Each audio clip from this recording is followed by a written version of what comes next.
Conspiracy of Crime.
All right. It seems that we're back. Well, welcome everybody. Hey, how's it going?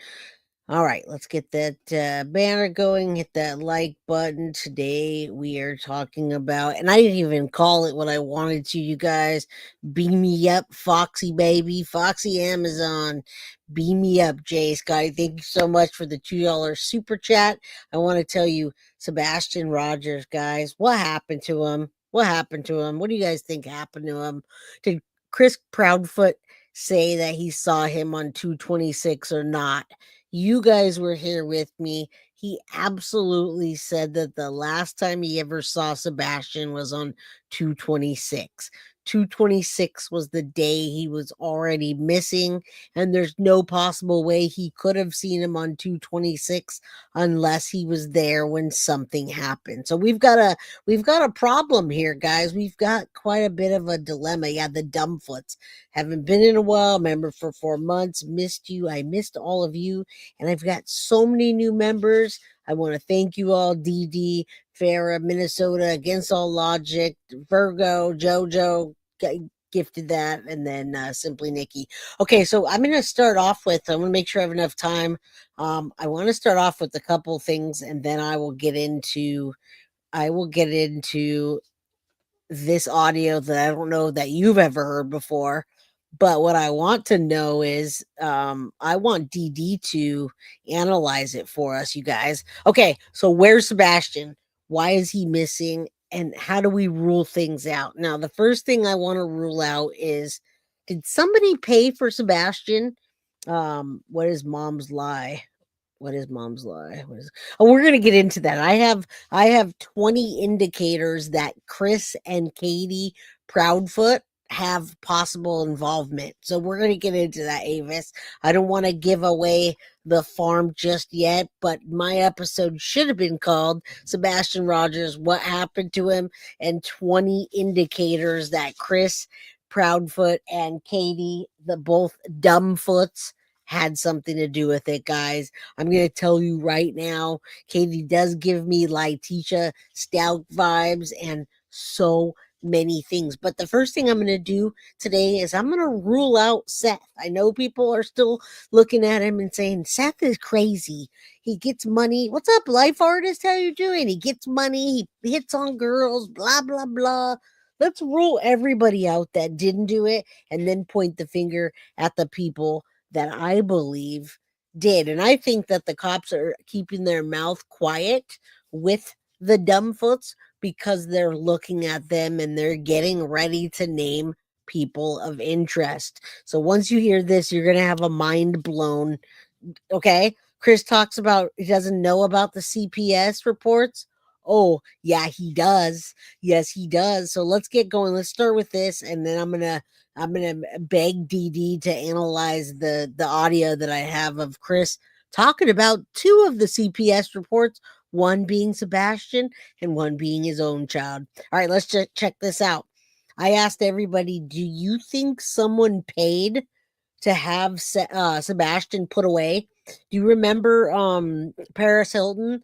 Do you remember Paris Hilton's story where she woke up in the middle of the night, folks, and you heard a thud in the middle of the night? They left her in her pajamas with no shoes, and they paid someone to kidnap her and take her out to one of those ranch places where they reform your kids. Okay, yes, yes, yes, yes, and yes. I'm going to tell you, thank you, Deanna and Synth. That's what I wanted to find out if that happened. I texted every person I could, including Synth, and said, hey guys, do you think that maybe, just maybe, Katie and Chris wanted to get Sebastian away and reform him because he's aggressive and they can't handle him anymore, but they don't want Seth to have him. Do you think maybe that thud was somebody coming in and just grabbing him out of his bed and taking him over to this ranch? And she said, no, there's no way, because the money, it's really expensive to do that. And after a while, somebody's going to break. So I said, yeah, maybe I'm wrong. Let me look into other alternatives. What's up, Jamie? Thank you so much for the $4.99. It's like Friday night with Jay starting all over again. And Victoria, thank you so very much. Monzo for the $1.99. I love you guys. You guys are the best crew. I swear, I have the best crime crew ever. And the name that we have, right? It scares people when you say we're part of the crime crew, but really we're just fighting crime. We're the fight crime crew. But I still think we have the coolest name around. Okay, I agree. Chris Proudfoot didn't want him in the house, and I don't think Katie did either. But I don't think that they paid money to have him kidnapped and he's somewhere safe right now. So I'm ruling that out. And in my opinion, that kid's no longer alive, guys. I hate to tell you. I've checked every which way. I've done every kind of research. Listen up. We're going to rule Sebastian. We're going to rule Seth out real quick in this. And then we're going to point 20 indicators why Chris and Katie are involved. Katie Proudfoot admits that she was the last person with Sebastian when she saw him going to bed on the night of the 25th February. That last known footage of Sebastian was of him and Katie leaving the Roadhouse that evening. There are many theories going There's around, one of which is that Sebastian never made it home after the Roadhouse. Something happened along the way, or Sebastian was handed off to someone after they left. What real proof do we have that I don't think Sebastian so. made it home, except for Katie's word? We don't. However, police on the other hand insist that Sebastian was last seen on the 26th February, but failed to provide any further details on this sighting. Who saw him? Was he seen on footage? Was there a witness account? A lot of questions remain. Seth Rogers, Sebastian's biological father, has come under scrutiny from the beginning too. Yep. He admitted that he is a suspect in his son's disappearance, and police won't rule him out. Why not? Furthermore, the latest missing persons poster for Sebastian added that Sebastian has ties to Clarksville, Tennessee, which is where Seth stays. From the very start of this case, online sleuths believed that there was more to this case. But yet police continued to treat Sebastian's disappearance as a runaway. After hearing an interesting statement from Seth, I am starting to believe that police actually have other theories in mind. Seth said that police didn't pick up his phone calls because they preferred text messages or emails, so that everything could be on record. Paper trail, baby. Basically, there would be a paper trail of everything he said to them. I guess it's understandable if he wasn't ruled out. Seth said he had a meeting with police, and they said they are playing the what-if game. They then proceeded to ask him what if he paid someone to kidnap his son. Makes me wonder why they would ask such a question. Is it maybe to see Seth's... You gotta love these guys. We're over here looking for Sebastian, and I've got these. I don't even know what these people are, what color these guys are, but we've got a Dr. Sean Murphy here, and look at the doctors in the house. He performed a CAT scan, and you'll never guess, I have a microscopic brain, guys. Whoa, how did that get past, you guys? You guys see that? Are you guys not looking in chat, or what's going on? All right, Mr. Dr. Sean Murphy, that's a bad picture, because you're not a doctor, first of all, and you have issues. So thank you for that. I'm glad I got a free CAT scan. Please don't send me a bill for that. All right, you guys, get this knucklehead out of here, would you? No, I didn't. Look at this guy's trying to insult me, you guys. Come on, guys. Come on, let's not get we're trying to solve the case of Sebastian, and what I'm trying to do is tell you the 20 indicators that Chris and Katie not only were the last to see him. So let's not let knuckleheads like this in here. All right, let's try to hide these guys. All right. Yeah, this guy's out of here. It's all good. I'm in a happy mood today. I'm trying to find what happened to Sebastian, and I'm being very realistic about it. Reaction, or is this something they really believe could have happened? At night, Private Intelligence put out a statement a few days ago, saying that they have 2 leads suggesting Sebastian is alive. It has also been a theory from the beginning that Sebastian is being hidden somewhere, and all of his parents know about it. Communication was pretty much Yes. sporadic. Every time that I got a lead or something, I would pass that to both TBI and Sumner County, and I would get like the detective would never pick up the phone when I called. And he was like, well, I prefer text messages because then there's a copy and a record. And I'm like, okay, well. So I have all these text messages between me and him. And they're pretty, they're text messages. There's no emotion behind text messages. Right. Thank you, Synth. But you kind of get this feeling of, they're not telling me anything. The last time I spoke to them in person, they were like, well, we're playing the what if game. Like, what if you did pay somebody to kidnap your son? Out at this time. All right. Sebastian Rogers is still missing, and this is a case that is really close to my heart. Okay, hold on. I have been following from day one, Oh, and I want praying that this. Sebastian is found safe and sound. If you have been around in the true crime community for a All right, while, listen you will up. have probably No, heard the you're name good. Steve You guys are Fisher. good. He has been involved in a few highly publicized cases, such as the Riley Strain case. Well, now he seems to be hired I don't by know Chris where all and the Katie mods are. Proudfoot and is working on the Sebastian Rogers case. What was interesting to me is that Steve said he was working for Chris and Katie, but didn't want to say who was paying the bill. He was invited into their home to discuss things while he was in the area checking out the neighborhood Sebastian vanished from.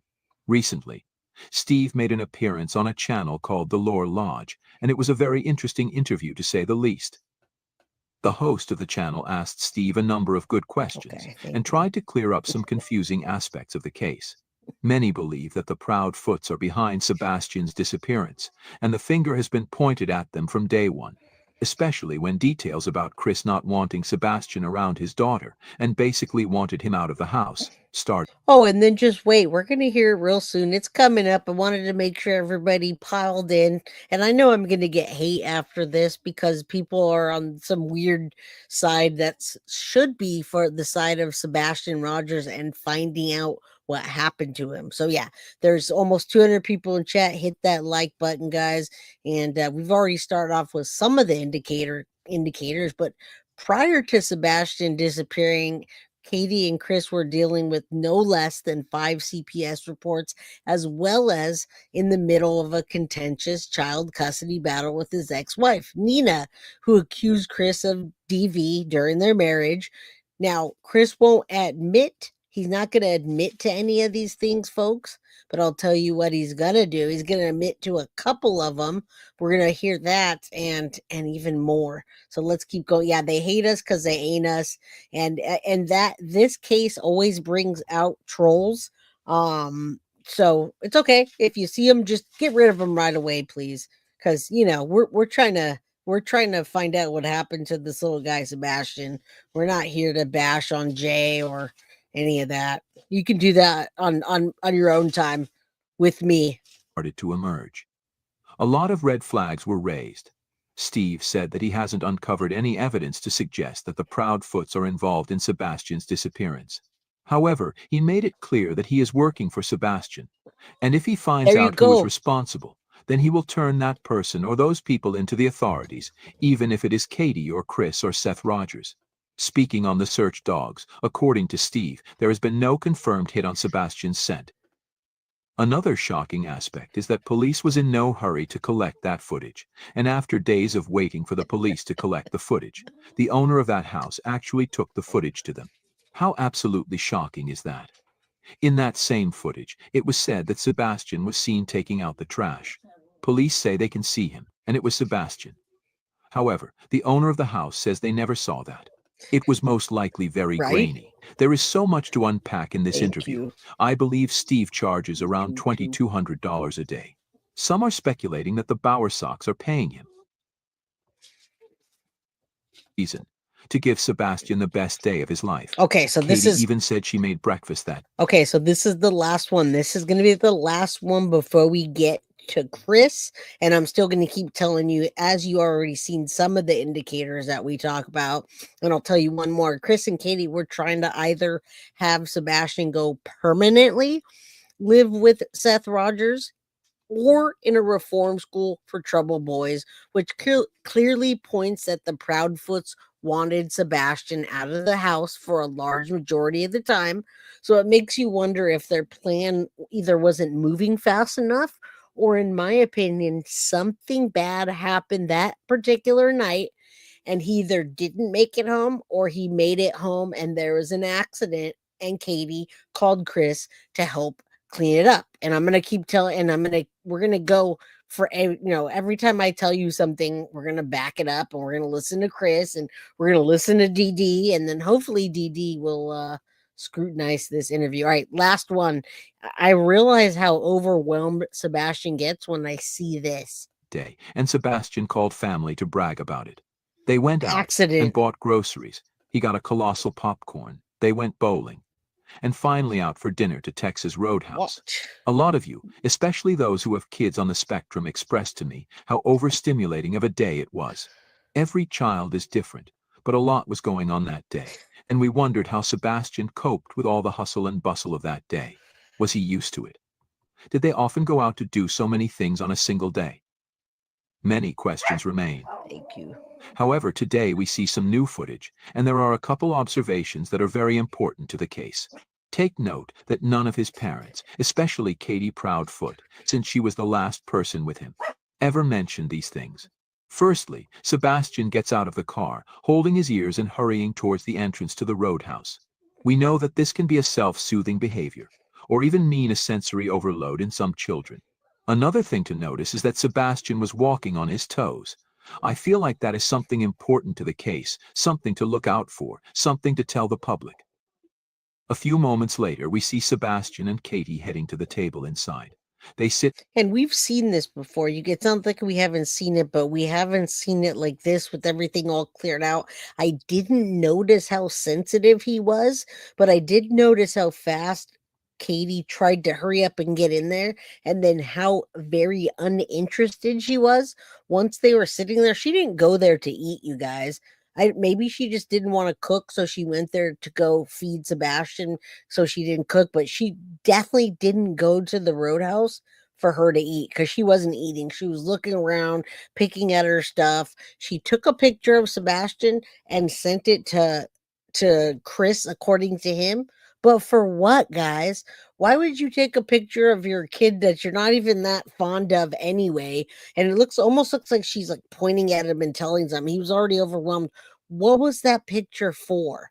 Just think about that. Ashley, thank you, girl, for the $9.99 super sticker. And for everybody that has a brain and uses it to open their minds up and think about what would happen when you have a child and you're the last person that saw them, and then all these weird coincidences, I don't believe in coincidences, stack up. She didn't interact with him at all. As a matter of fact, look at what she's doing. She's clearly not interested in him, except for the picture that she was taking to send it to Chris. But why? He never told us why, you guys. He just said she sent him a picture. Why would he want a picture of Sebastian? You guys tell me. What? He didn't even like the kid. sit down, and proceed to look through the menu for a while. Something else I noticed is that it seems Katie was telling Sebastian something here, using a lot of hand gestures. A few moments later, Sebastian stretches his neck and then continues to look at the menu. It's interesting how after 10 months of Sebastian Rogers being missing, no one has ever mentioned these little things which could make the world of difference if someone spots him. Instead, the Proudfoot spoke about what's different about Sebastian during the interview they did with Right. Olivia. Chris described him as rambunctious, has issues with personal space, aggressive when upset, growls when upset, and Chris added Sebastian is on the spectrum. But not one child on the spectrum is the same as another. Take a look again at those short clips. My heart breaks for Sebastian. I pray every day that this precious boy is found. Yeah, something was up. I don't even know what Katie's doing. It's really weird. It's because, yeah, right? Isn't it really freezing in Tennessee at that time, too? She was And telling wiping him, the okay, cans, the Ramses, right. and the All Proudfoots. right, here we go. Well, this is not what we're yet. You guys need to hear this first. All right, here we go. And I'm gonna call out to Deception Detective. I really want him to analyze this. All right, listen up, guys. This was with Terry Lynn.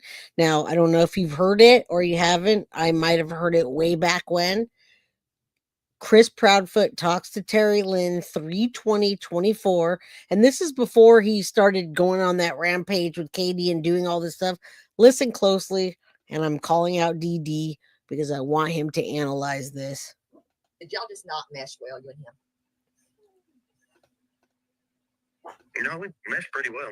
Come on, goes loud. Did you ever choke him? No. Hold No on. neighbor would ever hurt Sorry, you outside guys. of their home. It's Getting on to him? Sure, they may have if he's in the yard. why is Would it they so ever quiet? heard you say anything like that to him? Bowie.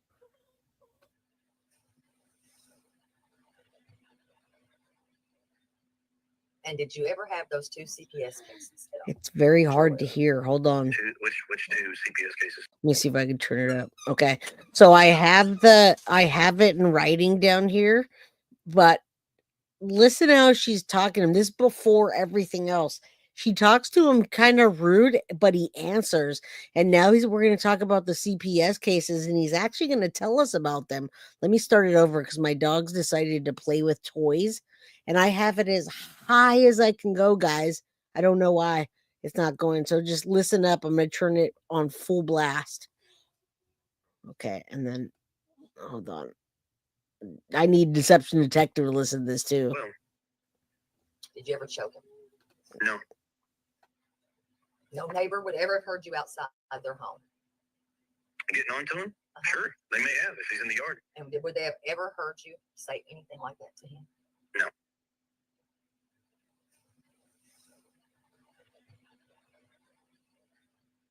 And did you ever have those 2 CPS cases at all that you're aware of? Which 2 CPS cases are you talking about? One for your daughter and one with Sebastian. Yeah, I said that earlier. I know of 2 CPS cases. Are they closed or open? Close. When was the one with Sebastian opened? I don't remember the date, to be honest with you. Why did they open that one? Because Sebastian went to school, told a story. Teacher mandated reported it. The lady showed up to the house. It was like, here it is, blah, blah, blah. I said, okay. Talk to Sebastian. Sebastian. Okay, so I'm back. I know you guys. I'm gonna try to whisper so you guys can hear it. Who is Terry Lynn? That's a good question. You guys in chat, tell us who Terry Lynn is while we listen to this. But he's answering just fine, and he automatically remembers. He remembers about the CPS cases. He's definitely minimizing it, but he had 5 of them, but he's telling us about everything right now. This is before he got shut off. Terry Lynn's a YouTuber, not an ex-wife. He wouldn't even be talking to an ex-wife. He stopped talking to YouTubers, I think. Well, he still calls in, but I think he stopped after the Nancy Grace thing. From what she told me. And then she takes Sebastian outside, talks to him, and says, you cannot fabricate stories. You cannot make up stories, Sebastian. And that was it. So, you know, the rumors were that there was abuse in the home. Yes, I've heard I'm just that people asking. say I'm a very abusive husband, I'm an abusive father, all this stuff. And there's no abuse in the family. Were you a, let's see, as a teen, let's say, were you a one that kind of got in trouble a little bit?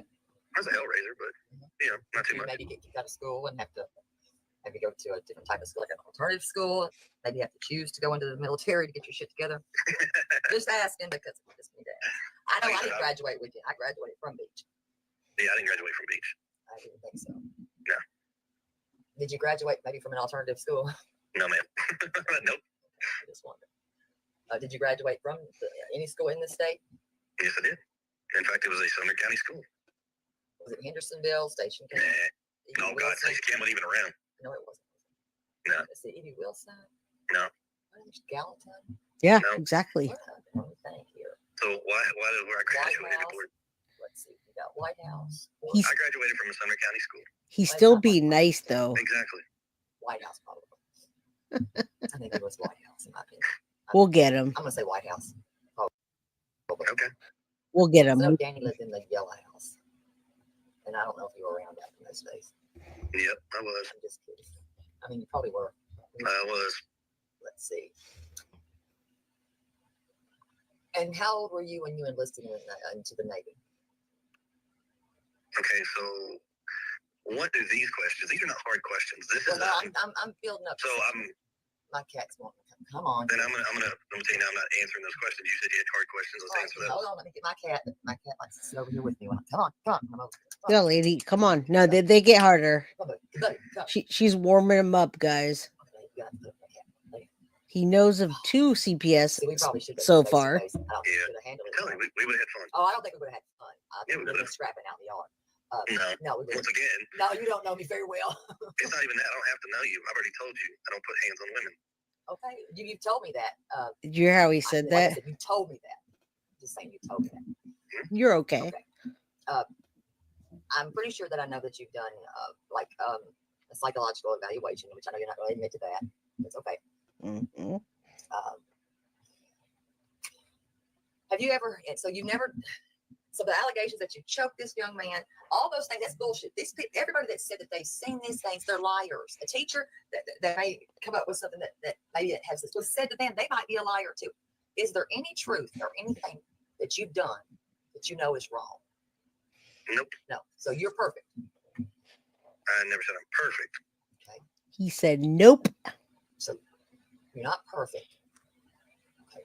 So the neighbor that heard you call him names, they would be telling the truth of what they heard, right?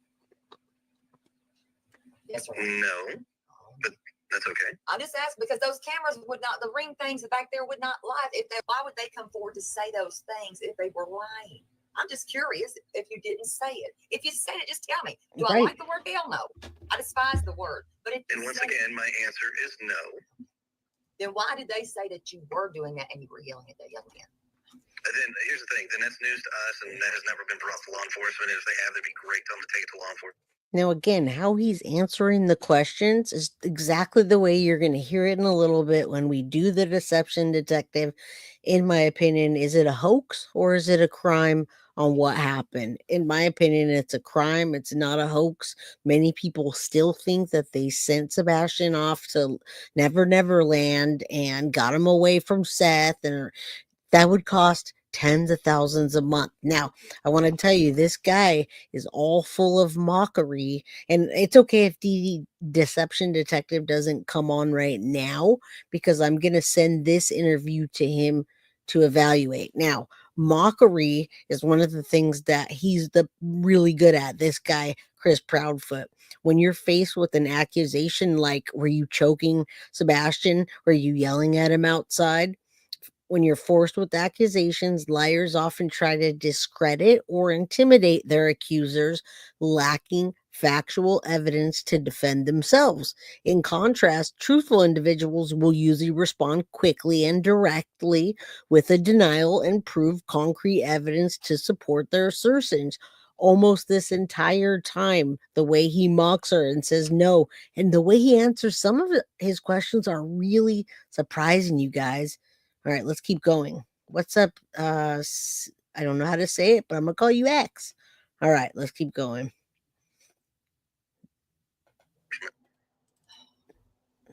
I just don't understand why. I mean, this is crazy. Okay. Some of the crap that people are coming up with, yes, it is very far-fetched and interesting to hear. Okay, so you will be on your Zoom tomorrow.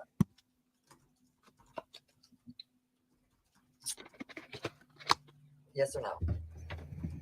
For what? Well, I know that. Well, you've got court. I have court. Absolutely. I stay on the game. Court That's for fine. what? Are you excited about that? You're a little cocky here. I mean, I see you. I'm surprised he's still Let me talking ask to you, her. you ever been called a narcissistic son of a bitch at all in your life? Because I'm going to have to call you one. I do believe that I've been you're called all kinds of names. hell of a narcissistic son of a bitch, and I think I'd have to smack the shit out of you. That's why we couldn't ever do this face to face. Lack self-control. No, I like self-control. No, that I mean that's what you just said. No, If I we don't did it like face-to-face, you'd have to self-control. slap me. No, I That's just just don't lack of like. self-control. I don't like. Yes, I did. I d- Well, I just don't. I don't. you did terribly it sorry. And why in the hell would you have cameras? beautifully. Like, are you into Thank voyeurism? you. I mean, only Why do people I that have have cameras? cameras What? inside the home, it would be voyeurism, in my opinion. So what does stepchild and bloodchild really have much to do if they're in your home and you raise them? You didn't raise him. No, wait a minute. Wait a minute. Raising. I didn't say Oh, raised. I said raising. You hear that? Raising. Well, let me stop here. I can't believe That he's would be talking. Seth's son Yes, you are correct. and Katie's son. And my stepson. Correct. Yep. You asked him to call Mr. Chris. No, I didn't. And so here's the best part of this. Where does this shit See, come from? Hold on. Here's the best part of this. And see, this is why I said you should do this with my wife present, because I'm sure my wife would love to hear some of the things that you're saying. And I'm pretty sure she'd let you know real quick that no. She put her on here. I love it. Look, Isn't that interesting that he wants Katie on? That's the first time I've ever heard him say the entire time, I wish Katie was here, because when Katie is there, he doesn't let her talk. So something's getting to him. Something's adding, like something's like building that he doesn't want to answer. And we still got a few more minutes of this. I'm really surprised at the way he's answering these questions. I don't know if they already got to the CPS, but he's got 2 cases. There's 5, but one's against Sebastian and one's against his blood child. ain't nobody gonna let me know anything real quick, because I come right back. Well, I tell you right now, one, she's sleeping. I'd have to go wake her up. Well, no, But let right now her she's sleep. sleeping. Let her Yeah, sleep. thank you. Exactly.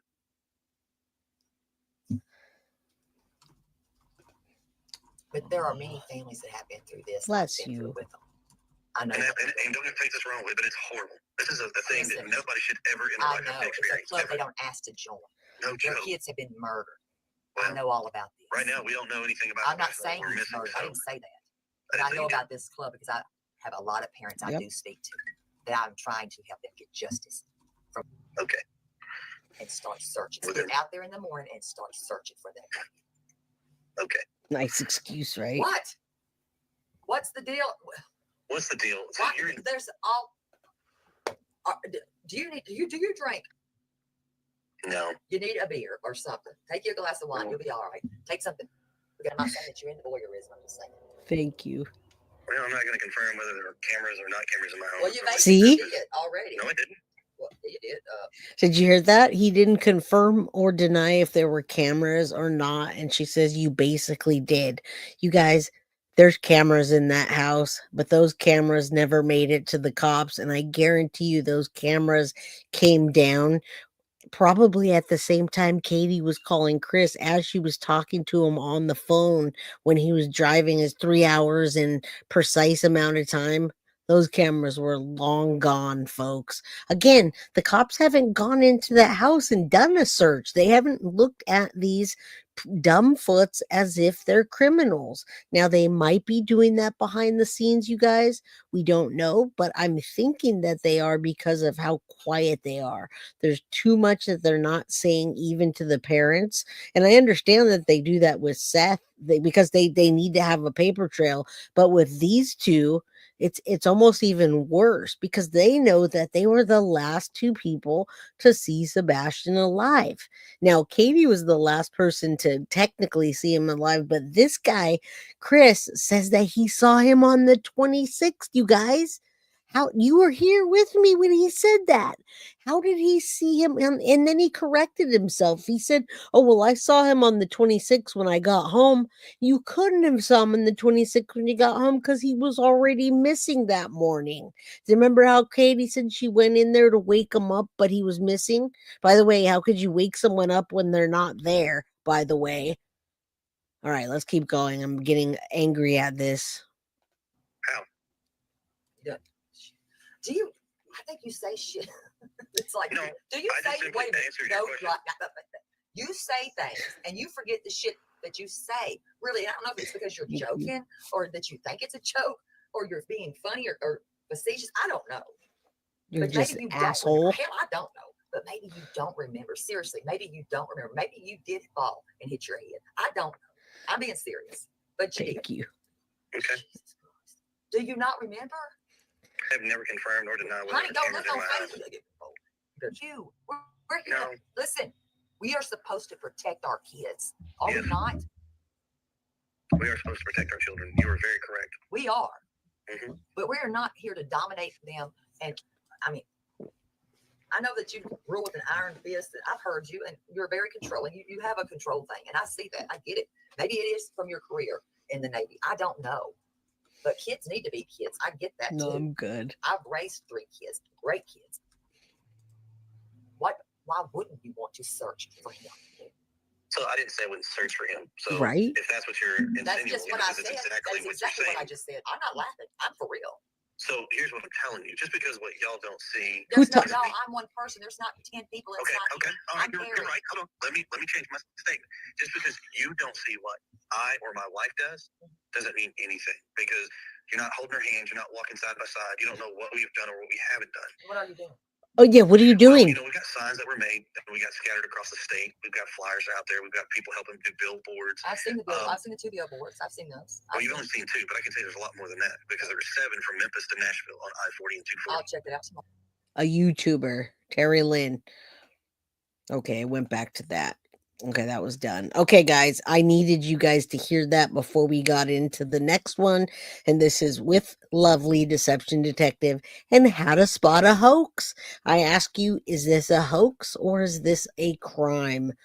And I am going to send that over to DD because I don't think he's heard this. So this is the latest episode of Chris Proudfoot in his rant with all those weird YouTubers that we don't know who the heck they are. And it drives me nuts because they're behind a little bubble and I don't know who it is. I don't even know who they're talking to, but I do know what Chris Proudfoot's voice sounds like. And I can't wait to listen to DD rip him apart. Public opinion can't enforce the law, but it can enforce order. We have every right to question people and make up our own minds. If you're going to pull off a hoax, it means you think you're smarter than the general public. And if you're going to cover up a crime, it Chris means you think you're Proudfoot. smarter than the police. In this video, let's watch part of Chris Proudfoot's last interview on the Elevated Truth podcast, and I'll show you some reasons why I think he belongs in our pantheon of hoaxers alongside Don Wells, John Ramsey, Jerry McCann, and Stephen Stearns. To be fair, they're saying Green Hoodie's a suspect, Venezuela gangs are suspects. Now we got a local YouTuber slash pastor that's a suspect. So they're just swinging out the suspect. Well, I mean, if we're going to go that route, then everybody in this world's a suspect, technically, This because guy. we don't have any answers. Like I said, God, we wished we did. We want nothing more than Sebastian to come home. But Yeah. once again, we have nothing. There is nothing. Now, Chris, you made a statement once, and I may be. And the way he said that, guys, I want nothing more. We want nothing more than him to come home. I'm sure you do, Chris. I'm sure you want him to come home now because he's no longer alive. And now you're looking at a criminal case. I bet you would take it back if you could. I bet you would take it back how hard you abused him or whatever happened with Katie that night or the day after. I would wish that too if I accidentally took someone's life more than anything. But the way he says it, you guys, he didn't say it like a loving stepfather or a loving father. I wish more than anything he would come home. He says it like because he regrets what happened and doesn't want the consequences of it. I hope you guys hear that because I'm sure DD will. All right, let's keep going. Sorry, I just had to because the way he says it is not like a caring parent would say it. Misquoting it, but you said the best thing about Sebastian. I don't think you said the best thing, but you said something about Sebastian disappearing. He left no clues. What did you mean by that? No, I didn't say the best thing about Sebastian disappearing. Okay. I said, as it stands right now, this boy has vanished. Yeah. And there's no clues. People don't vanish, sir. That's what I said. As I said in the intro, I think Chris Proudfoot is a hoaxer. But what does that really mean? A hoaxer is someone who's pushing a story they know to be false. And the first sign of a hoaxer is conclusiveness, our certainty about things they shouldn't actually know if their story were true. In this case, Chris Proudfoot wasn't even around when his stepson Sebastian disappeared in Or early was he? 2024. Or was So how he? can he say there's nothing out there to solve the mystery? Or that Sebastian left no clues? What about clues that just haven't been discovered yet? Are the clues that his wife Katie has guilty knowledge, which I've pointed out in my videos? And while we're on Katie, how can Chris rule Katie out as a suspect? She was there when Sebastian went missing. Shouldn't he at least have some curiosity about that? Same goes for the other theories that YouTubers have proposed, like this supposed person in a green hoodie, or a local pastor, or Venezuelan gangs. Do I think any of them kidnapped Sebastian? No, I think it's extremely unlikely. But I can't laugh it off like Chris did because I just don't know what happened. So the big question is, how is he able to? This boy has vanished and there's no clues. Mhm. That's what I said. And another statement they take that you said and they twist it about is this is going to go down in history. Yeah, that was a conversation that I had with law enforcement, and they to themselves, when we had this discussion, was like, there's nothing. And when I said, this would be a case that will be studied, Mm-hmm. yes, it will wind up being in a book. Because once again, we have nothing, no leads, no nothing on Sebastian's whereabouts, his disappearance, nothing. In other words, they don't have anything on him, is what he's saying. Well, I love that he says that. But and before I get to DD, I'm still at the 20 indicators that Chris and Katie Proudfoot may have possible involvement. I think it's very odd. I'm going to call out on Sunday, February 25th, 2024. I feel like just watching her at the restaurant with Sebastian, she really didn't look like she wanted to be there, guys. She looked like she was over it. She had already eaten for the day. She was looking around for something. She was talking to Chris, if that was who she was sending pictures to. Was it one last hurrah for her, or was it her trying to make it look like she's such a good mom, or find a certain spot, or maybe she was scouting out a person that was helping her? But this is a lot. On Sunday, February 25th, she says she made him a homemade breakfast that day, guys. This is all one day, right? This is like 8 to 10 hours. Made him homemade breakfast. Then she says they chatted with the family, picking up a niece. And then after that, they went to BJ's, where they talked about the weird colossal popcorn that he ate. And Katie, emphasizes that about him making a mess with it. Then after that, they went bowling, guys. Then after bowling, it's getting dark, and they go out to the Texas Roadhouse, where she doesn't even touch her food. She nibbles on a piece of bread, while Sebastian, you saw how fast he ate his salmon. I guess it was grilled salmon. Nonetheless, that day was so jam-packed with activities that Sebastian loved. Was that for a one last hurrah for her and Sebastian, or was that to throw them off, to throw people off from what she was doing? I almost at this point feel like he didn't even make it home with all the things that she had going on. I mean, I'm not saying I don't have fun with my kids, but that's a lot going on, don't you guys think? And the oversharing about the things she did, yeah, Ashley, that's outrageous. That's way too many activities for one day. When you hear me talk about, oh yeah, Reese and I went to watch a movie, and when we hit up the mall, we grabbed a Jamba before and ate some popcorn, and I was beat after that. We went home and that is just like either her throwing off something, or looking for somebody around that she was searching for, or planning something with Chris. Something is wrong with that. Something's very wrong with that. So that's another indicator. And then before I get to the next one, Chris and Katie, remember this, guys. Remember this, remember this, remember this. And you don't have to write it down, because it's just like Jen Soto, Letitia Stout. They did not immediately reach out to 911 or any of that, nor did they reach out to the local news after they realized Sebastian was actually missing. Instead, they waited 7 or 8 days, guys. Then they went to various YouTubers. Why go to social media before you speak on your local news station? Why do you wait 7 or 8 days? Surely the exposure from the local news stations would have a much greater reach than a trained seasoned reporter would have than going to some local YouTuber that is like the lady that we listened to before this. You guys tell me if that's not a red flag that all of that happened on the next day and it took them 7 or 8 days and they didn't go to anybody that could really help them. You tell me. You tell me, because I mean, I just don't know why they're not suspects. And maybe they are and we don't know it yet, but that's a huge red flag, guys. Well, I think if somebody's got something, please bring it.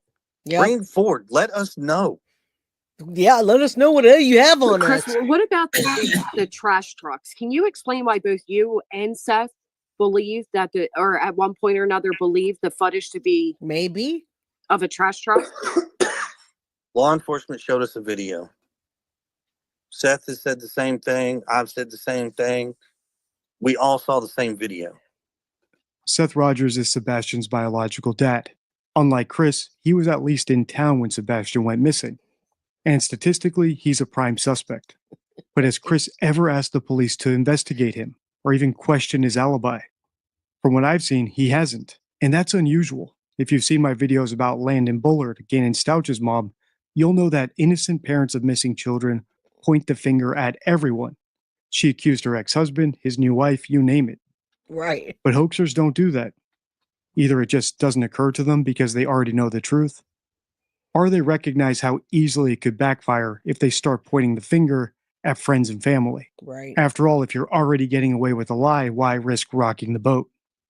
So whether it's an oversight or just an abundance of caution, I think this explains why, for example, Stephen Stearns never blamed his girlfriend's roommates when her daughter went missing, and why the McCanns, the Ramseys, and the Proudfoots never accused their friends or family of being kidnappers.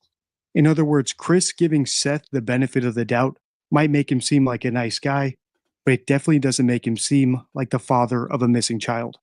First of all, I think this has been an incredible conversation. Now, let me tell you, nothing's a crime except for the fact that there's a 15-year-old boy that would now be 16 that is missing. That's a crime. What a crime is to have your child that you saw them last and that you're responsible for missing. That's a crime. Working out of town is absolutely not a crime whatsoever. But if I was to go pick up Reese after this, and when I go pick her up from her volleyball game, and then I tell you guys, oh yeah, I'm going to go pick up Reese, and then we're going to grab some food and come home. And then in the morning, I go to wake her up and say, hey, it's time to go to Saturday school. But she's not there, and I'm responsible. But then I don't go to the police. I go in on YouTube and say, hey, how about Gray Hughes? You give me an interview because my daughter's missing. I'm not going to call the cops either. Let me call my wife, and she's in the middle of a groom. She'll be home in 3 hours. I'll just wait for her to get back to me. But then I'll call Gray Hughes instead. That's a crime, in my opinion. If you're going to start charging people for their children getting their GUNs and shooting up schools, then why not make them responsible for their children and where they were last seen? That's a crime. Just saying, I think you're responsible for your kids is what I'm saying. Working out of town has nothing to do with it. Now, coming home and saying that you were working out of town, but now you're saying you were there before you said you were there before. That sounds like a lie to me. Doesn't sound like a crime. It sounds like a lie. But why lie if there's not a crime? All right, let's keep going. And I think that the people on this panel specifically truly have the intention of wanting Sebastian home safely. And heaven forbid it not be in the manner that we wish. that he's brought home regardless. And I think that it's important that adults are able to have these conversations, right? I also think that there's been such a massive amount of information that's been shoved in all of our faces over the last 10 months that sometimes it's really hard to differentiate between facts, fiction, and bullshit. That's what I'm saying. And I think we're kind of at that point right now. It's really hard for just an everyday person to imagine that a 15-year-old, now 16-year-old young man can just literally diss a fucking peer.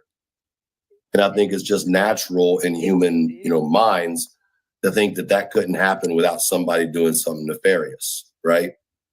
And I think, unfortunately, it does put the parents in the crosshairs a lot of the times. And in this case, it most definitely has. Because you're responsible for your children. Wish that law enforcement would come to a point where they could clear the parents. Yes. And I think when they do that, this case will go forward. Yes. Until law enforcement comes out and speaks on the innocence of the parents or the guilt of the parents, we're going to have this issue continuously.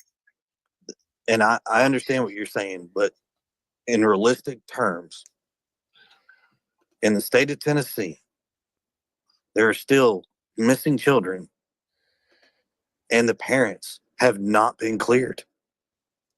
TBI, law enforcement will not come out and give a definitive answer until they actually have something. And unfortunately, as much as that sucks, I mean, you have the Wells family, for God's sakes, going, on 4 years coming up? And they still haven't been cleared. Unlike an episode of CSI, reality doesn't always wrap things up neatly before credits roll. Innocent people get convicted, guilty ones walk free, and sometimes it's a toss-up. When I first started analyzing this case 9 months ago, my initial hypothesis was that Sebastian was a runaway, similar to Harley Dilly. The odds of runaway to murder or kidnapping are 3,000 to 1. But the more I listened to Chris and Katie speak, the more I had to update my beliefs based on the new things I was hearing. And that's because they weren't just saying things that sounded like scripted lies, as I pointed out in my early videos, like, what do bad parents look like?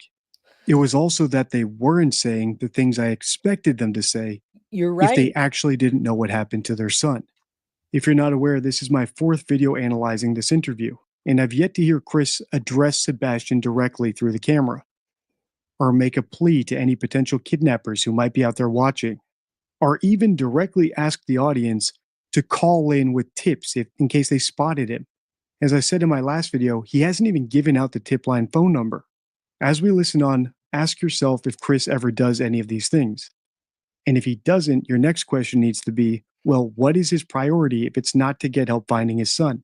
Is it just to defend himself and Katie? Until they have an answer. And he does keep talking about answers and this and that. Christina Rain, you're right. All 3 could be guilty. 1 could be guilty. 2 could be guilty, or none can be guilty. But here's the bottom line. If you're a parent, you're responsible for your children, period. She told us that on the 25th that she did this, and this with Sebastian. Then she heard a thud, woke up on the 26th, and he was gone. But we heard a different story from Chris that said he saw him on the 26th when he got home. So which one is it? And where was Seth? I don't understand how people can say Seth did it when Seth was nowhere near there. He was already going to get custody of Sebastian. Why would he do that? I don't see what the motive would be. So maybe in the beginning, I did think that Sebastian walked out. I thought this boy's autistic. They got home that night. Maybe one of his friends called him up on an app and he walked outside and they pulled the prank and something bad happened. I did think that at first, until the parents got out of the house and they packed up and they left. If your son's missing, you don't pack up your house and leave. You don't skip searches. You don't go buy a motorcycle when people are having vigils. You don't say you're going to take a lie detector and never show up. You don't You don't do that. So that's my point about this. You're responsible for your children, and that's what it comes down to. Why leave? Would any of you guys leave if your children were missing? Would you leave the one house that he would be familiar with to come back? Yeah, moving is shitty, right? It makes no sense. That's when it becomes suspicious. Up until then, we can't say anything bad about them, but as it goes on and time progresses with the fights picking and the deflection and the lies, that's when it starts to become suspicious. Is it a crime? Not yet. Nobody's been charged with anything. Nobody's going to be cleared, period. Yeah. Chris, I do have a question. Are you related to the Wells in any way? No, I've never met the Wells. Okay. Chris, do you think? Sorry, True. No, go ahead. You're fine. Do you think law enforcement do you think they have any ideas? I wonder why she was getting death. I mean, still to this day, as it stands right now, there's no leads. There's no nothing. I mean, it's an active investigation, and that's where it's at. I wish there was more. God knows, I wished I had answers. Do they nothing. meet with you guys and give you guys updates or anything? You don't have to tell us what the updates are, but do you talk to them? Like, do you have a relationship with them? Well, keep in mind, all three parents have a relationship with law enforcement. Never. Whether it's a good one or a bad one, regardless of how everybody wants to make it sound, there's a relationship with law enforcement. There is information that converts back and forth on all three sides. Yeah, Chris was asked a simple question. Are you and Katie getting updates from law enforcement? And what did he do? Instead of giving a direct yes or no, he brought up Seth and then vaguely said that some parents have a good relationship with law enforcement and others don't. And he does. Coincidentally, apparently. vagueness is the second sign of a hoax. Hoaxes are vague because they either haven't worked out all the details of their made-up story yet, or they're trying to conceal damning details without technically lying, which I think is the case here. By expanding his answer to include Seth, Chris can imply that he and Katie are the parents with the good relationship, and Seth is the one with the bad one. Yes. Even if the truth is the exact opposite. Even when Chris elaborated on that, it was still vague. He said there's a relationship, which could just as easily be a good one or a bad one, and that information goes back and forth, which on the one hand could describe LE providing updates to him and Katie, but on the other hand could just as easily describe LE demanding evidence or statements from him and Katie and them complying. In other words, I think Chris is embarrassed to admit that the police have stopped giving him and Katie updates, and he's trying to conceal that fact by being vague. In fact, he's actually going to say something later in this interview that suggests I'm right about that. So listen closely and see if you can spot it when it happens. I know that we are hitting Chris with a lot of questions, and he, whether he knew that was going to happen or not, I'm sure he knew coming on my panel he would probably get hit with some questions. But I do want to take a second for everybody to take a breath, right, and just kind of take a second, because there have been a lot of questions thrown. And I also have heard quite a bit of emotion, not only from Chris tonight, but also the panel guests. And I think that emotion is raw. I think it's real. And I think it's something that is unfortunately refreshing to hear and see. I think sometimes it takes what I call rehumanizing the human in order for us to remember what the purpose is. And I think through the last 10 months, unfortunately, the humanization of Sebastian Wayne Drake Rogers has been diminished. And I just want to take a second to remember that beyond all of our own personal opinions or the way we look at this case, excuse me, that there is a young man that is missing, and there are families that are, heavily affected by it. So I just wanted to take a second to kind of calm everything down and just kind of, because I know that I can come across harsh sometimes, but I also know that other people can as well. And I want to say this to the folks in the chat. Earlier, you heard me and Chris going back and forth. Don't confuse what me and Chris were doing as arguing, right? Oh, That's a conversation. I am aware that there are people who don't understand aggressive conversations, okay? I understand them. Chris understands them. It gets places. We started off talking about, some differences and questions and things. Had no idea Chris was going to jump up here. I'm glad he did, right? He's able to speak on some things. I also think that it's important for us to remember that it is okay to have questions or to suspect people. What is not okay is to outright call someone a murderer. Unless Right? it's Seth. nobody's. It's and here's the thing. Sonny says I should apologize. Sonny, you can kiss my ass. I don't have to apologize for anything. Okay. I don't apologize for my feelings or my thoughts. I speak my mind and I stand 10 toes down. If you don't like it, there's a door. Have a good day. The court of public opinion can't enforce the law, but it can enforce order. And by that, I mean we have every right to question people, analyze them, and make up our own minds, even if we're not certain beyond a reasonable doubt. Personally, I've never thought that Chris and Katie are murderers. Here's my initial opinion about what happened from 9 months ago when I analyzed their very first interview, and it really hasn't changed much since then. So do I think Chris had a great relationship with Sebastian? No. Could the relationship have been so bad and so abusive and so strict that Sebastian ran away? Yes. In fact, could the relationship have been so bad that it could amount to abuse? It's possible. And you know what? I actually thought that as well. And it's not time to get Reese, my love. She's out with her friend. They just texted me. I had 18 text messages, by the way.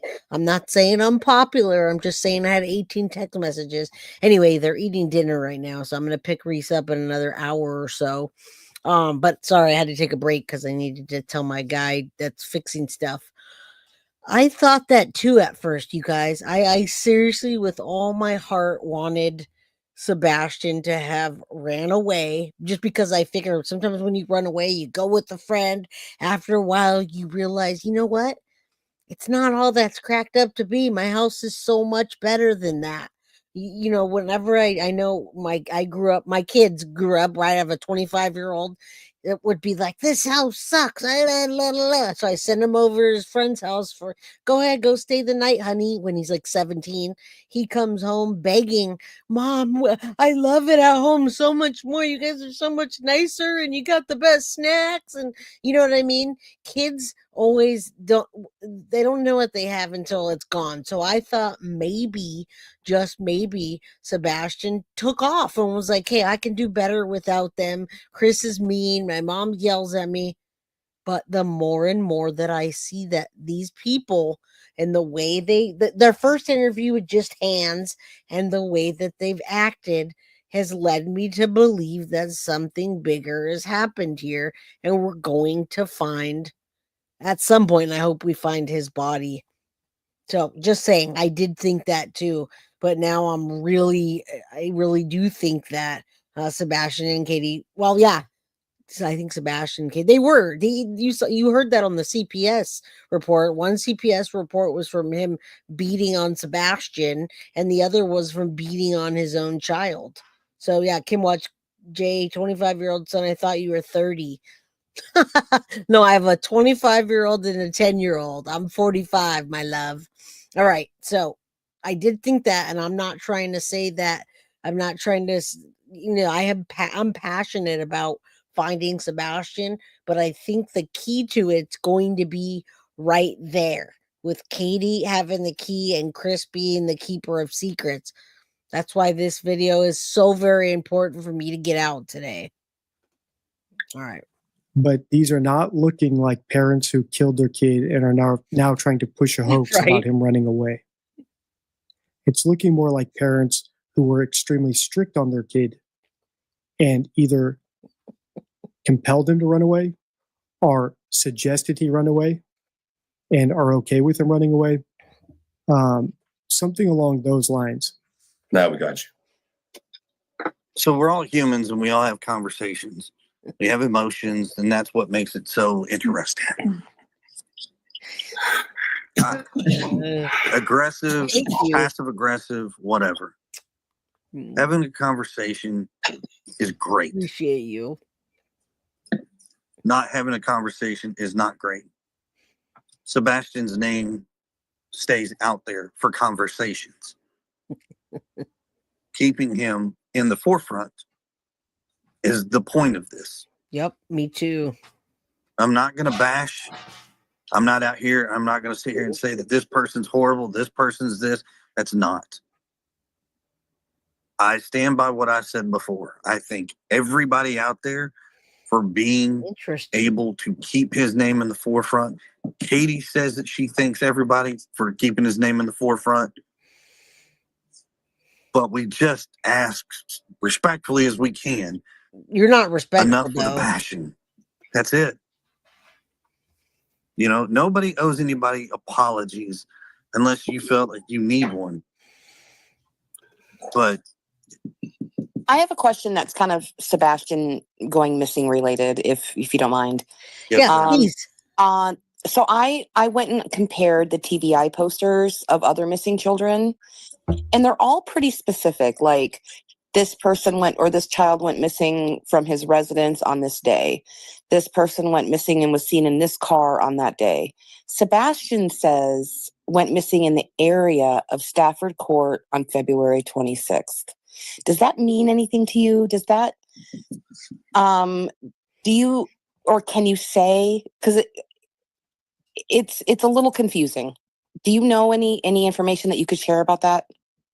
honestly, we didn't even know that the FBI was releasing that. No, the TBI. The TBI, I'm sorry.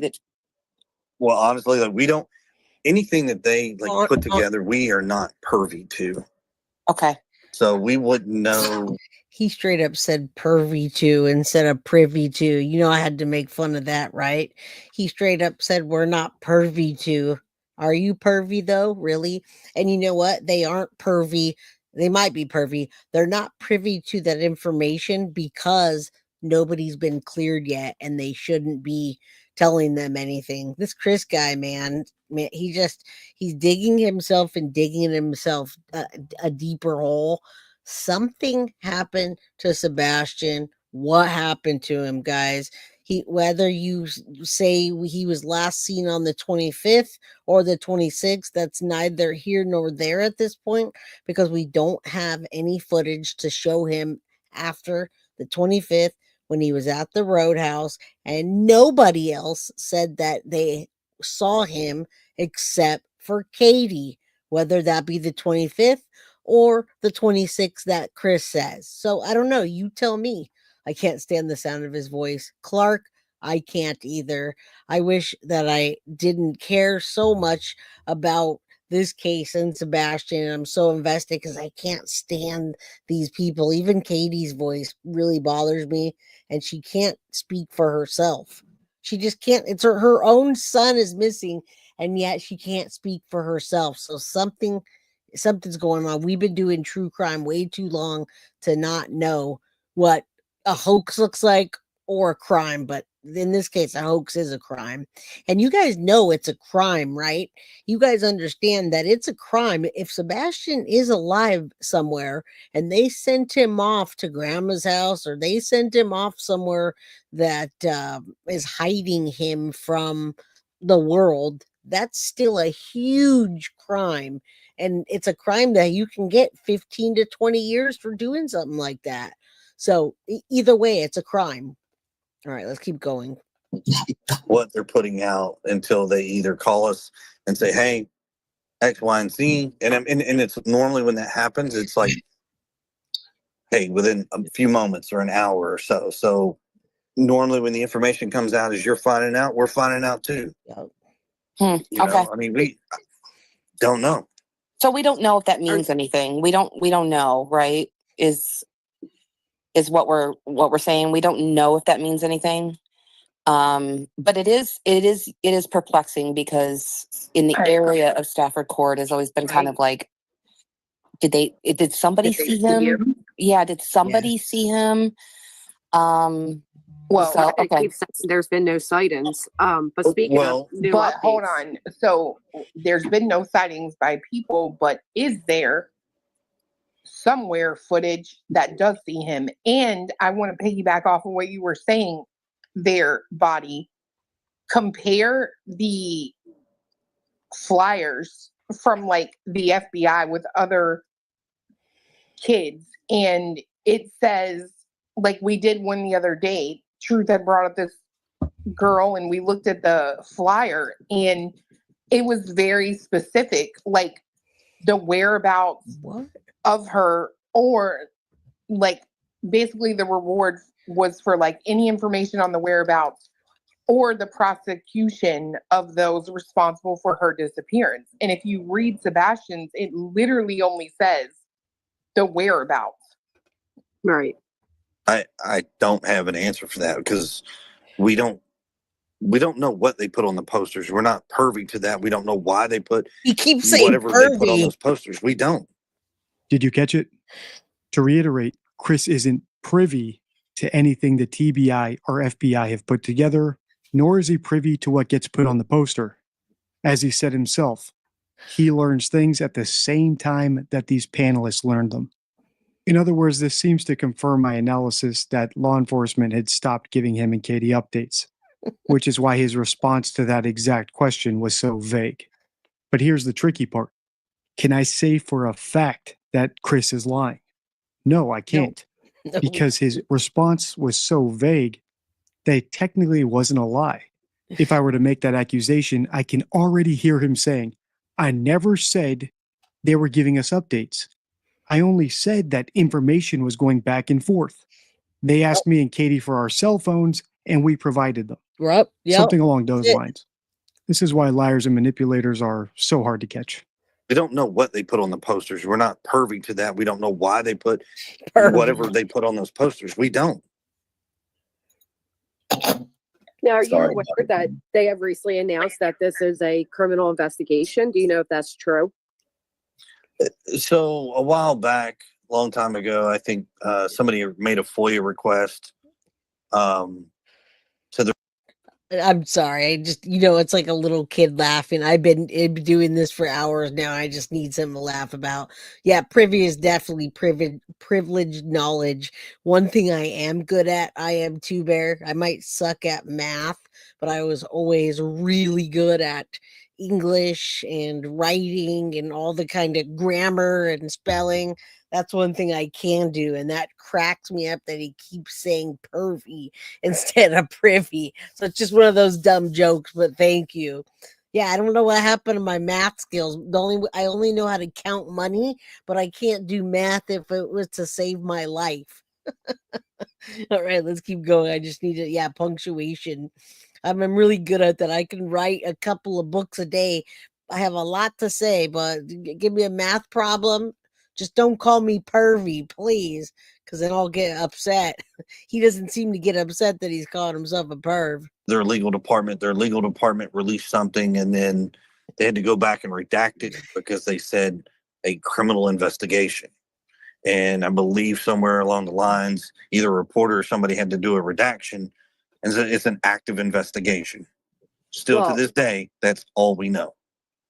Yeah. Okay. So creators, or where did it originate? I mean, you guys are all stuck on the word privy because your maturity levels are big. But did it come from Dog that said he spoke with them and they said today? It is. Yes. Right. So Dog said he spoke directly with them and they confirmed, but you're saying you're unaware of that. Well, didn't Nick Barris say it too a couple months ago? But he's saying that was a mistake. Oh, okay. Yeah. Okay. At Night Media put it out and said that it came from Dog. He spoke with them. Well, once again, look at your source. Right. I wouldn't be surprised if it is a criminal investigation, simply because runaway is a crime. And guess what? If it is, then it is. Who cares? Since when is running away a crime? In Tennessee, it In is. Tennessee, it is a crime. Yeah. Yeah, if you're Um, under 18. That's actually if you're under 16 in Tennessee. Yeah. But Really quick too, I just want to say for people asking about the tattoos, because Chris is in a case with that, we can't. He won't be able to talk about anything with her, you guys. So it's just a waste. It's a waste of question, unfortunately. someone brought something up a second ago, and I'm going to address it because apparently people think I say things and I'm afraid to stand on it. What I said was, I believe Katie's not talking because Katie messes up her story. I said that earlier, and I stand on that. That's not a good or a bad. Some people aren't good with public speaking. They get to stuttering, they say the wrong thing, and then it's used against them. I said what I said. It doesn't mean that she's changing her story because she's lying. It's because you want to make sure and not fuck up on a public platform where somebody can then go and use that against you. How about you stop cussing? Let's talk about Sebastian. I mean, let's not even front because Chris is here. There's some shady shit. All right. Like, let's just say it is. There's some things for sure. And that's natural. And I think Chris has already stated he understands that. Yep. He understands that people are going to have their speculation or their questions, and he wishes he could tell everything to solve some of that, but unfortunately he can't. But I do wonder why the fuck you don't put out lawsuits on people. I'm just going to be quite frank. I don't get it. One, I'm not made of money. Oh, you guys aren't rich? No, we don't have all that stuff that people have said we have. We don't. I mean, yep. It's well, ridiculous, and I'm going to say, I have to say too, like, you can't, people think that just because there's like people talking on the internet, right?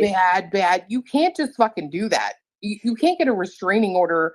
I know Truth was saying this earlier. Well, how come he gets a restraining order on Betty, but not on Dog? There has to be a physical threat. Like, that is not how the legal system works, guys. Nobody. Hold on. Let me help y'all with this real quick. When it comes to lawsuits and this and that, every case, every situation is different. Okay? Every single thing is different. I'm not going to sit here and tell people why or what I am doing or what I'm not doing. Why not? Or why I'm doing this or why we're not doing that. No. You know, I think what the problem is, and we're almost through this, it's not about telling people what or why you're doing, folks. It's doing it. It's just doing it. You don't need to say, I don't need to say, hey, crime crew, guess what? I'm looking for my daughter and I'm doing this, or no, you just do it. And then people will know that you're out there doing it. They never did anything, guys. They never did anything. They got caught shopping at Harley Davidson. Someone took a picture of them. They started fights with Seth. They haven't done anything. There's nothing to talk about because they're not doing anything. And people that don't do anything, and I know Deception Detective will agree, people that don't do anything, it's because they already know what the outcome is or was. So why would they have to? Oh my God, I can't. And then I don't even know who half of these people are, or why they phrase it in a way like they know. What do they know that we don't? I don't think we're missing anything. I think Sebastian's missing, and we don't have any suspects, so to speak. The cops have not cleared or named anybody. No. Mm-hmm. That's, I mean, we'd be out here for hours and days and weeks for that crap. However, look, people are held accountable for what they say. They're held accountable for their actions. Leave it alone. Leave it alone seems to be Chris's constant refrain. Not help me find my son, or Sebastian, if you're out there, contact me, or if you've seen him, let me know, or if you have him, I'll pay a bounty. It's just leave it alone. That's not what I would expect from the parent of a missing child. It's what I would expect from someone who just wants to move on with his life, and he's frustrated that us pesky YouTubers won't let him do that. And that's a great segue to the two last signs of a hoax: reticence and emotionality. Reticence goes to all these questions they were asking him about, why aren't you telling us this? Why aren't you telling us that? Hoaxers haven't planned for all contingencies, and they definitely don't have enough evidence to back up their claims if they just made those claims up out of thin air. So what you find is that Yes. they're very reticent or Yes. reluctant Yes. to reveal information unless they've doctored it or scripted it out beforehand. And that's what I think we see with Chris, but to an extreme degree with Katie, who's stopped doing interviews altogether. Personally, I think it just boils down to her not being a very confident or efficient liar. Finally, emotionality is the foretell of a hoax. And emotionality is essentially the mismatch between the emotions someone shows and what they actually do. And once again, we could point to Katie. She wants to portray herself as someone who's desperate to find her missing son, but she's not cooperating with Dog the Bounty Hunter, and she's stopped doing interviews altogether. So Well, it's like Jen Soto, right? Jen Soto will sit there and tell you I'm all torn up inside, but her actions don't show that she's all torn up inside. Now you can differ, you can beg to differ and say, well, she says that, but she's also on a lot of pills. Understandable. People that take lots of medication many times don't show the emotions, but I mean, it's happened over and over and over. You can sit there and say, I'm so sad while you're sitting there licking your ice cream looking like you're happy, right? Let me finish this and then we'll get to it. I have something important I wanted to say. It's somebody in chat said it. it hardly matches up with her crying and weeping on camera. If you want to continue this series, let's get this video to 50,000. We do, sir. We do. Yeah, this is the long, that was the long interview, Krista. The very long interview that that Chris Proudfoot was on. So it's been broken up so far in 4 parts. Rosie says, Jay, I never know exactly what you guys, where you are in the chat to know what you're laughing at. It's pretty funny. Yeah, eating her snacks. My daughter is eating her snacks right now. They said, can you pick her up after 7:30? They're still snacking. They're still okay. So here's what I was going to say. Yeah, we all have a lot. I think everybody in this chat has contempt for Jen. Now, I don't have this in front of me, but if somebody does know the time frame, this is a good it's a good theory that is a possibility. So Sebastian goes missing. The 25th was a day we saw him at the Roadhouse, okay? He goes missing on the 26th, supposedly. They saw him the 25th, 26th, he's gone. Was it even a week later that Chris gets the RV and they pack up and take off? Is there a possibility you got? And yeah, we did see that. Let's not forget about the scratches, and let's not forget about their interview where they don't want people to see their faces. How long was it before they got their RV and packed up and left? What if they took Sebastian's body and loaded it into that and then dumped him somewhere from there that wasn't close?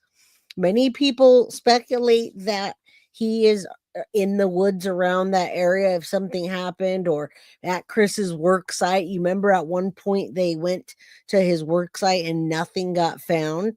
Now, something could have happened, but I still think that Sebastian made it home and that Katie needed his help. It was within that week. Ice cream does sound amazing right now, doesn't it? 4 days, something like that. A few days. Okay, so I am Two Bear. A few days before Nancy Grace. Okay, so thank you.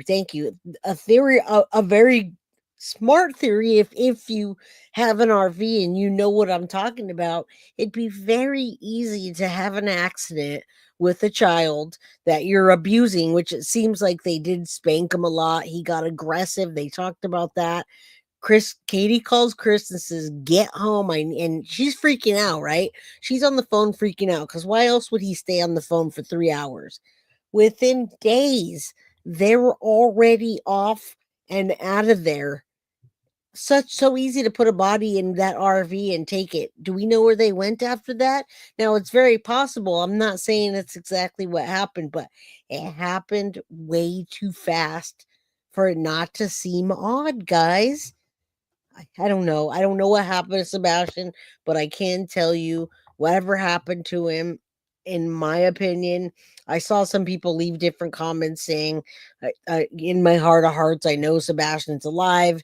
They have him hiding out somewhere, and you guys, I really want that to be the case.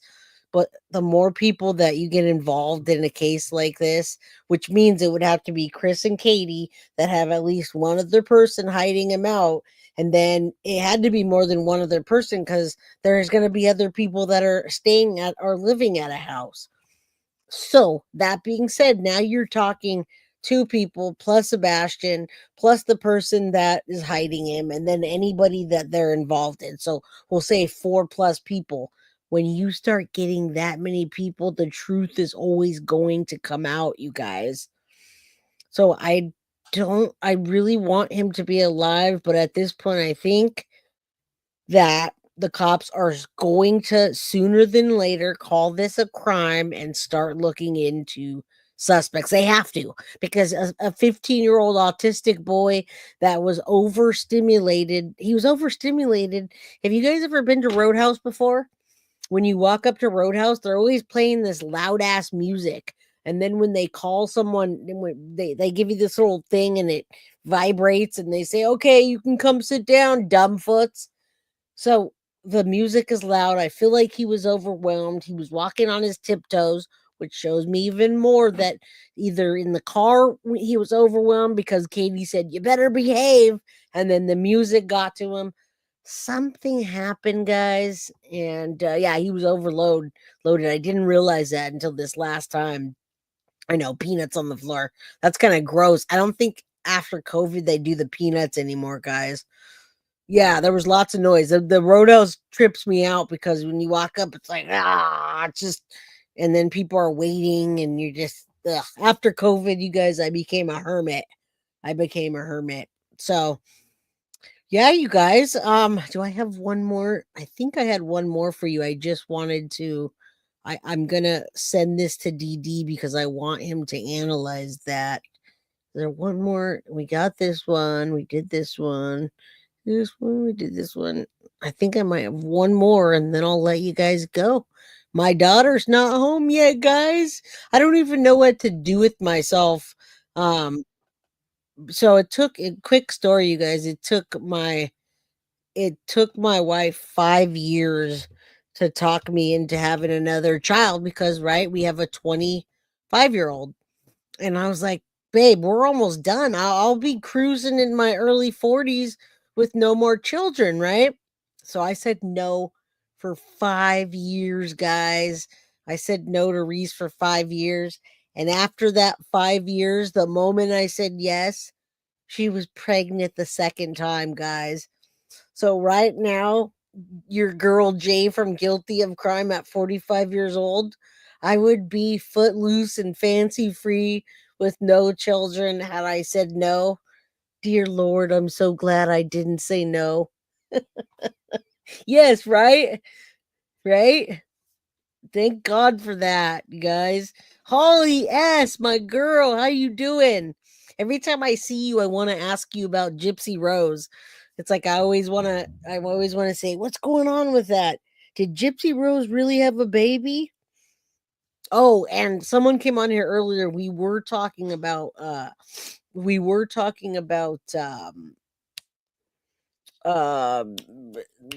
Madeline Soto, but we switched to Sebastian. So, all right. So now I've got one of the advocates from the Madeline Soto case talking about getting that bench up in St. Cloud for Madeline Soto, guys. How do you guys feel about that? All right, yeah, that is what kids are all about. Okay, and then I have one more topic for you. Bree every time makes me check my email. Love you, Bree. You're lucky I saw that. Okay, let's take a look at this. So we've got these Proudfoot scratches. Let's take a look. I want to show you. Luckily I can multitask because sometimes I'm like, look at how many messages I got. Okay, take a look at this, guys. I'll pull myself down even more.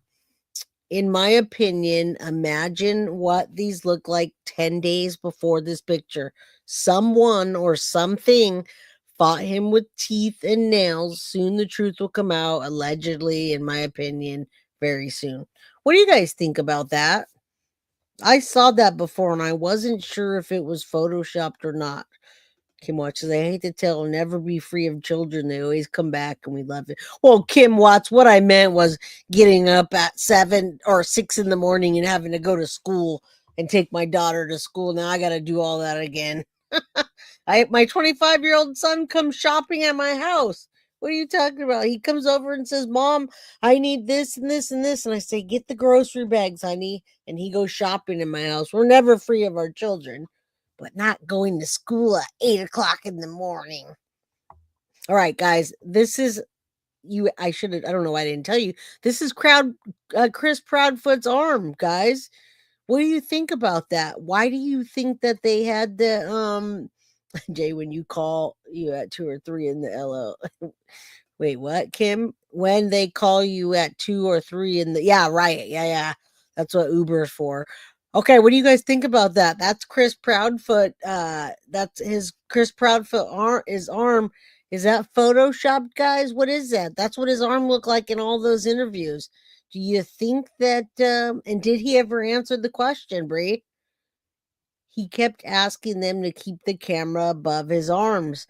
And remember, they were only doing hand interviews, guys. So what do you think about that? Do you really think that he was correct in saying that he saw Sebastian on the 26th? Something happened and they had to get rid of the body? I mean, I posed that question to you guys. I ask you because, it's important what you say. It matters what you say. All right, please assist. Wait, what? There was one other thing I thought. Okay, so we talked about the Bower socks. We talked about the footage. Last, like to hide under bed. I don't even know about that. Hiding under beds. Did you guys see the ring camera footage of Sebastian that someone says was him, but to me it didn't even look like that at all? And do you guys know anything about the Bower Sox people? Okay, hold on. Do you guys think that he was placed with the in-laws? Anybody? You guys say they're guilty, but I want to know what you think. I've got one more thing I want to show you because I wanted to show it the other day. People think that he was placed with in-laws and that's why he's gone. I shouldn't show that. Hold on. Whoa, that made my face big. One sec. All right, I'm going to show you guys one more clip and then I'll be out of here. All right. Harmed and placed near property associated with the in-laws. What do you guys think? I'm going to play this. There was another Amber Alert out of Tennessee. Many of us were following the case of Summer Wells at that point. Right. We held on to hope that Sebastian Rogers' case wouldn't go down the same road as Summer's case. However, 10 months later, and there are still no confirmed sightings of Sebastian, and no definite leads, according to authorities. No suspects have been named too. What really happened to Sebastian? Exactly. No child just vanishes into thin air. How many of you believe that he decided on his own free will to leave his house in the middle of the night, without shoes, his phone, or switch? Doesn't sound too probable to me. I believe something else happened to Sebastian, and there are definitely some people that know about it.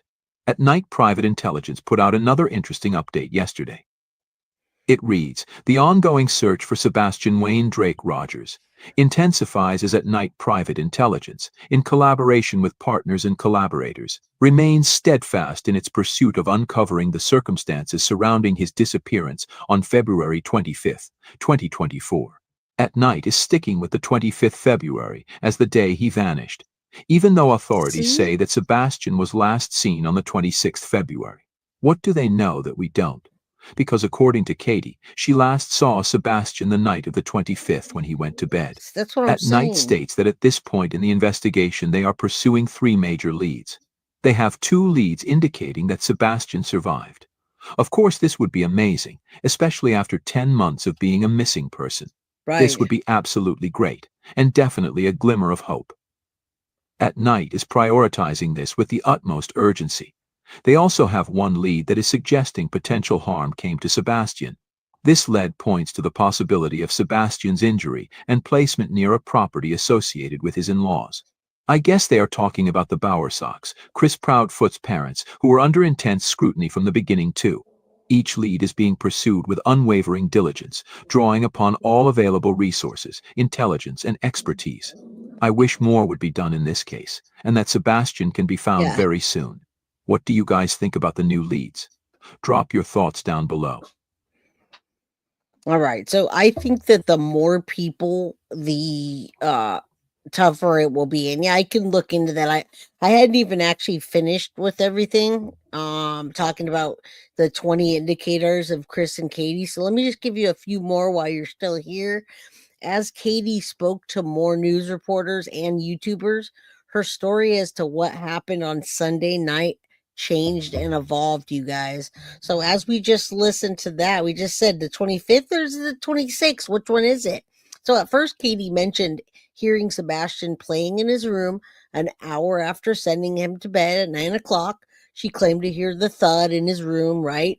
Later, Katie describes the sound as a thud. When a loved one goes missing, you want to be accurate as possible.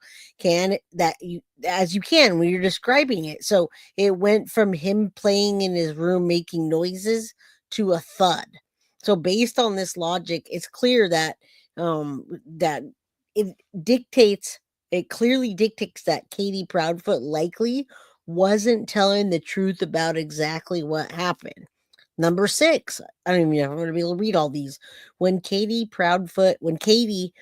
described what happened early morning, Monday on February 26th, she reports that Sebastian went missing, but she used unusual wording, which we talked about earlier. She says, when I woke him up for school, he wasn't there.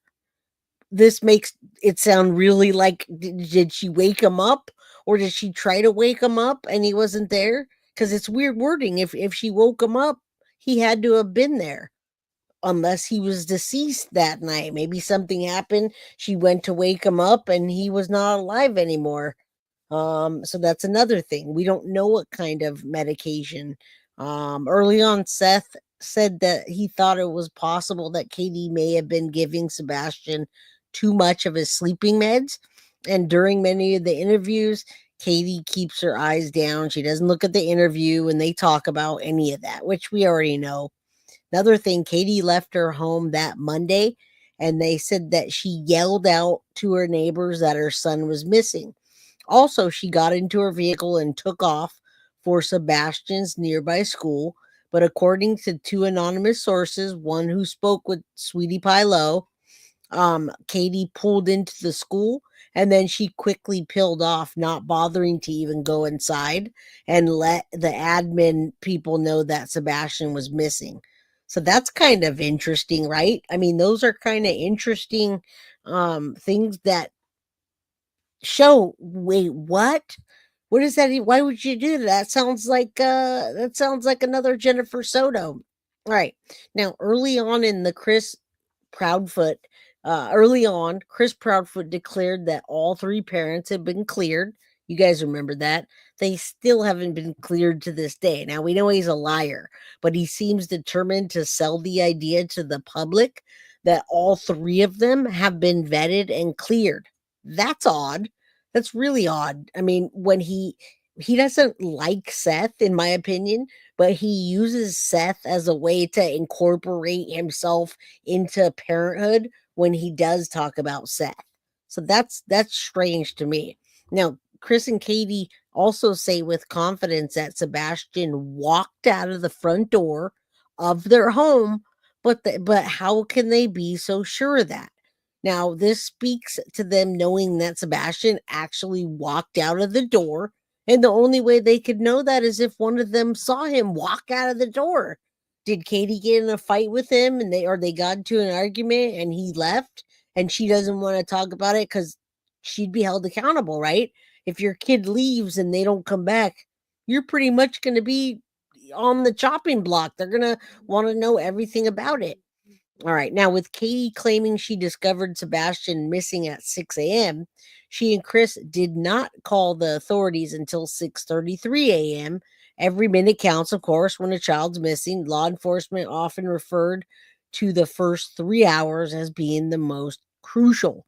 So I wonder what they were doing for, I know it doesn't sound long, but 33 minutes of him going missing. What were they doing, guys? Were they putting stuff away? Were they hiding it? I mean, the moment I would notice that a child or anything was gone, you would get on the phone, call the police, walk around the house. What were they doing? Is it gaslighting the public into it's just gaslighting the public into buying their story. Yeah, I feel like that since they didn't, especially since they went to YouTubers, they got many to get on their side and trust them. And I feel like they're still doing that, guys. I every time I talk about the Proudfoots and any suspicion I have, I always get somebody coming on my channel and talking crap to me. So they do have themselves sold. Yeah, were they packing up the camper? Did they stop to eat a snack? What happened? All right. Now, Chris and Katie did not organize any public searches like we saw with the Maya Meliette story, if you guys know that one, or many of these cases that we watch where you see the news and them organizing a search. They never did it. They never even were involved in any of them. And then they used the excuse they didn't want to be in it because they didn't want to get attacked by the public. Just like earlier when we had the lady come on and say, I wouldn't be at my house either if people were giving me death threats. No shade on you. I don't remember your name, but I'm just saying it sounds like an excuse. Now, here's another one on Duchess's channel. I don't even know who that is. Chris and Katie gave an interview where Chris refers to Sebastian as, quote, the young man, and Katie as, quote, the mom. By using these terms, Chris shows an emotional distance when it comes to Sebastian and mother Katie. You guys notice that a lot, right? Chris has a huge emotional disconnect with Sebastian, so I'm not even going to get into that one. The language he uses, you guys can tell he really doesn't like, in my opinion, Sebastian, and I think he's fine without him there. Now, Chris and Katie also said they were on the phone that Sunday night from 9:43 p.m. 3 p.m. according to Chris until midnight. So many wonder, is there something that they did? Is that they do that regularly? Has anyone checked their records to see if they ever stay on the phone that long? Now, that's a night that Sebastian went missing, supposedly, because he wasn't there in the morning. So I wonder if they've checked that out. All right, I'm almost done. Blah, blah, blah. My mouth, I'm like, talk, talk, talk. Thank you guys for being here, by the way. There's 222 people in chat, and I hope that we've at least 200 likes. All right. Katie's supposedly a serious alcoholic. Were they hiding their alcohol bottles? What were they doing? That call, I want to know so bad if that was something they did all the time, or were they talking about what they were going to do next? And yeah, she's just like Jen Soto, in my opinion. She picks Chris Proudfoot over her son any and every day of the week. Hashtag drunkfoot. All right, couple more in here. Chris says in interviews, him, Katie, and Seth spoke regularly and had no animosity with each other's co-parenting. They said they effectively co-parent very well. Now we know that that's not true because, and why did he lie about that? Because Chris, Seth talks a lot about it, so I don't understand why Chris feels the need to portray himself, Seth, and Katie as having a good relationship. Chris seems like he always wants to make himself and Katie seem like stellar parents, especially to Sebastian, and that all three of them got along so well. And he minimizes his CPS reports so much, it makes you wonder, what did he actually do in those 5 reports that we only know about 2 that he's claimed, that he will actually claim, and he did earlier. All right, last one. We don't see Chris and Katie more in the news. Why don't we see them organizing searches, doing vigils? Why didn't they say it's been not 9 months, 10 months now? All right, we do see late night YouTube channels with Chris on there sounding drunk half the time. and defending himself. Now, Katie's completely dropped out of this. I think she realizes that she's not going to get anywhere, and Chris is in control.